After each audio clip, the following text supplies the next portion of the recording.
For more on this, we're now joined live by Stephen Locke, the Regional Director for MMD Eurasia. Mr. Locke, thank you very much for joining us this afternoon. Now, is Ukraine facing another energy crisis? And if so, where will it find the funds to bail itself out? Yes, we do look as though we're heading towards an early gas crisis with Ukraine. I think the problem here is that fundamentally the Tymoshenko government has not really been honest with either Russia or the IMF about how much money it really needs to maintain its social programs. As a consequence, Yulia Tymoshenko has been forced to this strange position of asking Russia to give her emergency loans. Now, looking to how this crisis might affect the rest of Europe, are we heading for another winter crisis, as we've unfortunately experienced in the last few years?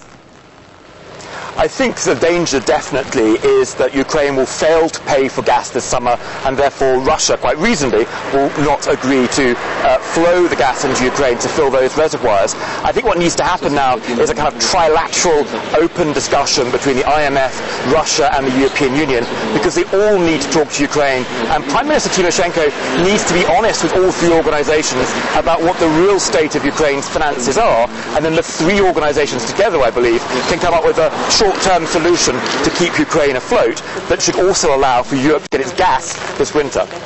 Kind of short-term solution are you referring to, Mr. Locke? Do you think that it is likely that the EU or the IMF could come to Ukraine's assistance in terms of money? Well, we know that the IMF has set aside several $1 billion to give to Ukraine in phases. Now, it said just yesterday that it wasn't looking to bring forward any of those phases based upon the current information that the Tymoshenko government had given the IMF. Meanwhile, of course, Prime Minister Tymoshenko is trying to get this emergency funding from Russia and will now presumably try and go to the European Union. So I think that the Tymoshenko government, it's in its own best interest now to talk to all three parties about what the emergency funding can be. Hey, Mr. Locke, thank you very much for braving the Moscow rain and talking to us this afternoon. That was Stephen Locke, the Regional Director for MMD Eurasia, talking to us live here on RT. Right, you're...